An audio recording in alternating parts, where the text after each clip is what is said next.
Welcome to my tent, and may I offer you a date in the tradition of biblical and the tent-dwelling ladies' hospitality. They're fresh dates from our palm tree. I say my tent because I was involved in the weaving of the goat's hair that made the tent, and I was also involved in making the furnishings, the carpets, the coverings, and all these things. And I have a particular part of the tent which belongs to me particularly and belongs to all the tent-dwelling women, and I'll show you that.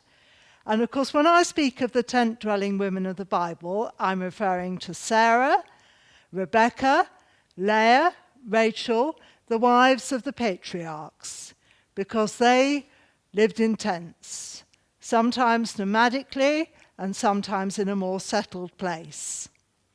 As I say, a special place here is the women's quarter, which is separated from the main tent by a curtain. Again, a curtain that I was involved in the weaving of the material for.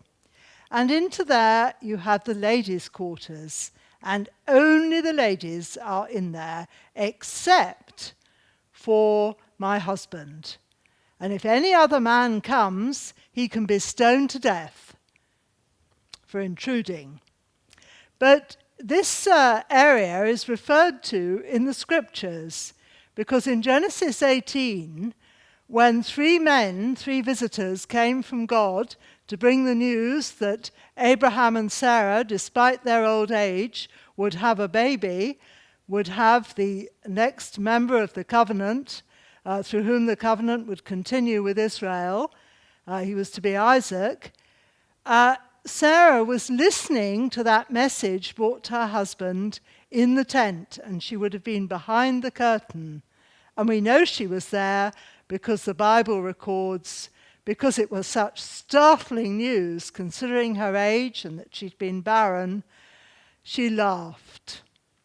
Laughed perhaps in unbelief a bit, laughed in fear, laughed in wonder and surprise. And yet she went on with her husband to know, as Isaac was born, that nothing is impossible with God. Well, I'm wearing a typical modern Bedouin, because Bedouin people live in tents like this in Israel today, a little bit different sometimes, because they'll have a satellite dish on the roof and they'll probably have a Land Rover parked by. I'm wearing a modern Bedouin dress bought in the Bedouin market in Jerusalem, but it's very typical of what the tent-dwelling women would have worn. A plain, probably black dress, black cloth that they would have woven themselves, but with an embroidered panel here. And that would have been something, if their dress wore out, they would take off and move on to the new dress. And always a head covering. And in fact, it's quite possible that the head covering would have covered the whole of the lady's face, apart from her eyes. And of course, that's how Jacob was deceived, really, by his father-in-law, in that he was expecting Rachel, but he was given Leah, and he didn't know, really. It was partly because it was the night as well, but she would have been covered up. And of course, the husband never saw his bride until they were actually married.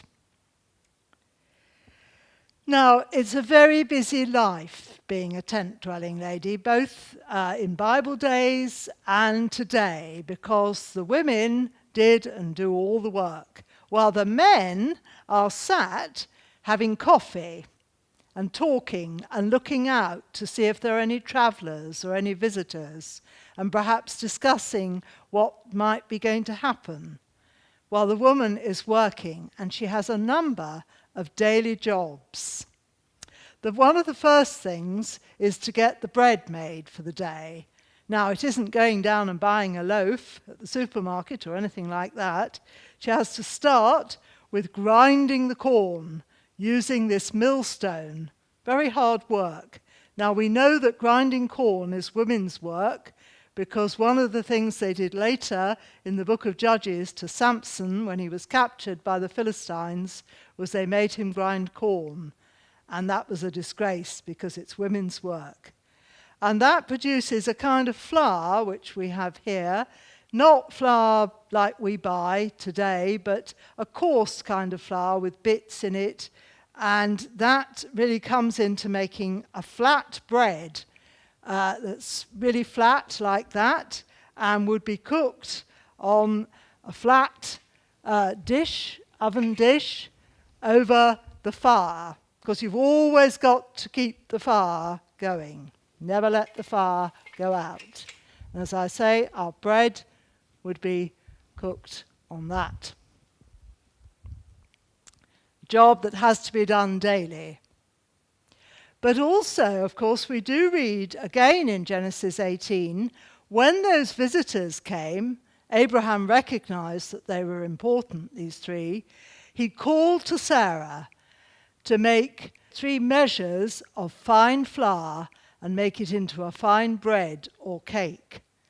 And that would have meant that the flour would not only have been ground from the corn, the millstone, but it would have had to be sieved, and really to get that fine flour. Of course, hospitality is very important. In Bible days and today, the Bedouin people always offer hospitality. And in fact, tradition was that you could offer hospitality and were expected to for 3 days to any visitor without asking any questions. They didn't have to declare who they were until 3 days were past. One of the other jobs, of course, is looking after the animals. Now, we would have some sheep and goats way out. They're out at the moment with being looked after a bit and roaming about. And of course, they have to be milked, and also, of course, they have to have water and make sure that they're getting pasture. And really the milk is very important because that forms one of our basic foods. And the milk will be brought, after it be milked, and put into this churn. And that, by swinging it about, that will turn this milk into a yogurt and then into a cheese, so that you have sheep's and goat's milk cheese, and we have some there. Because, of course, you see, it's so hot in the desert, and the milk would go off. Now, it is quite a job doing that, because we have quite a number of sheep and goats. Now, I have a little story to tell you that comes in the book of Judges. And it's telling the story of a lady called Jael, the wife of Heber the Kenite. And it was when Israel was at war, and an army had come with a general Sisera. Now that time, in fact, the Lord was with the army, and it was in the days of Deborah the judge, and Sisera was defeated. And as he was fleeing, so he came upon Jael's tent. And he came to her and asked for refuge, for sanctuary. And she took him in, actually. She actually took him right into her part of the tent. She knew that he was the enemy, and she saw an opportunity of really seeing how she could both make this man feel welcome and important and give him hospitality, but also how she could be used to defeat the enemy finally, because once the commander of the army was killed, the rest would flee and Israel would be totally victorious. So she took Sisera into her part of the tent. But to show him hospitality, she gave him a drink of what's called Laban, which is like a yogurt drink, a buttermilk, and it's very soporific. Well, of course, this caused him to go to sleep. Remember, he had been fleeing too, so he was already tired. He thought he was safe.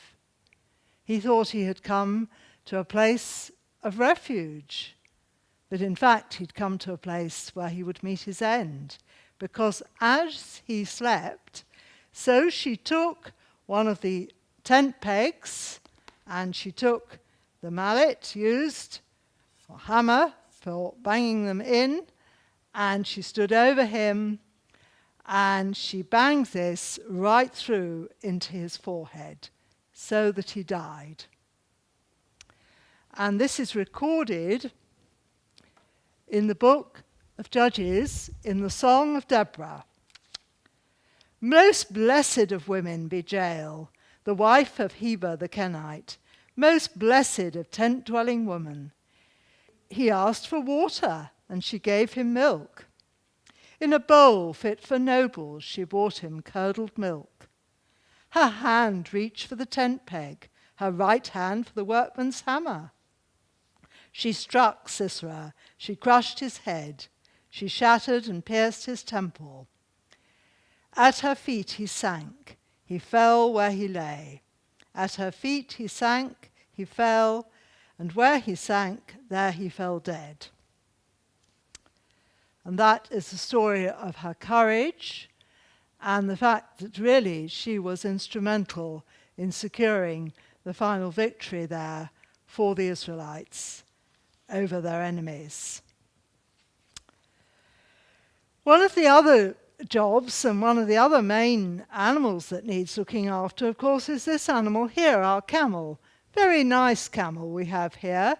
Doesn't spit too much, doesn't kick up too much, but of course it does need water, an enormous amount of water. Now, of course, water is needed not only for the camel and the sheep and the goats, but water is needed for the men's coffee. They may have 2 or 3 lots during the day. Water will have been used in some of the other cooking, and also for our crops of lentils and a kind of wild rice type of thing that would grow, and there might be also some mint and 1 or 2 other herbs and things. That's as if we're not moving on, if we're staying for a while. And I would have got my water early in the day before the sun got up. I might have had to trek quite a way to a well in this leather or goatskin bucket. Quite a job. And to keep some of the water cool, I perhaps would have put some of it into this jar, which could be buried partly in the sand, and I would fill up the water pots. I might also have taken a water pot to the well and filled it there and brought it back, carrying it on my shoulder. But one of the most important people to have water is the camel, and it would be waiting. Now, there is a lovely story about the watering of camels in Genesis 24. Abraham had sent his servant back to the land he came from, back to his own family, back to his brother's house, to look for a wife for his son, because he knew that his son, with whom the covenant would continue, the covenant that God had made, could not have a wife from the peoples around them, from the Canaanite people or from any other tribe's people. He must be apart and must stay with their own people. So Abraham sent his servant back. And the servant wondered, and he thought up a plan that he would go to the well where the women were getting water, because it's again women's work to get water.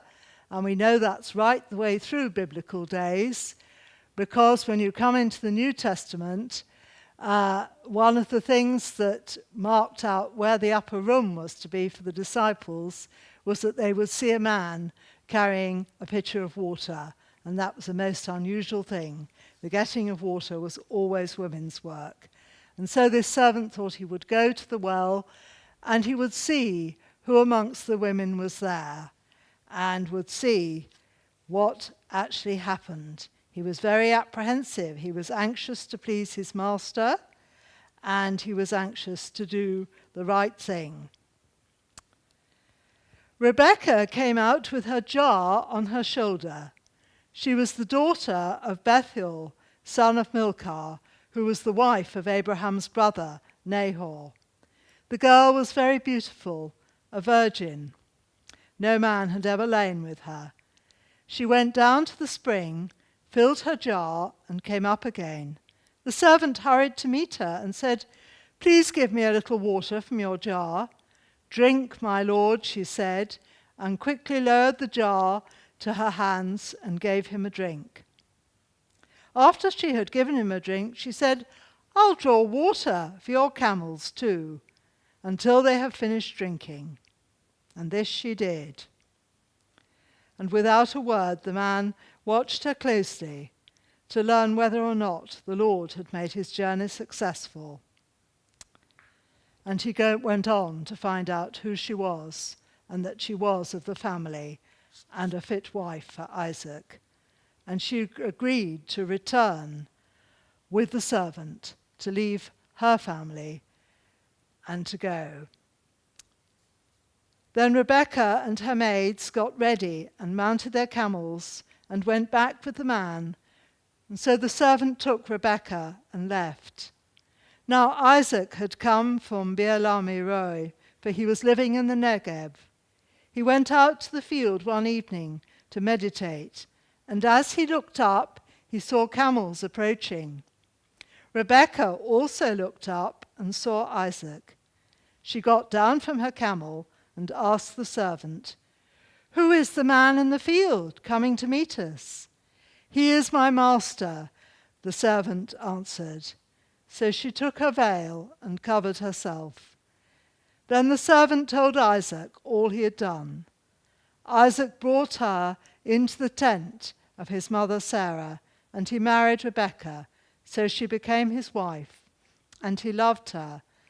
And Isaac was comforted after his mother's death.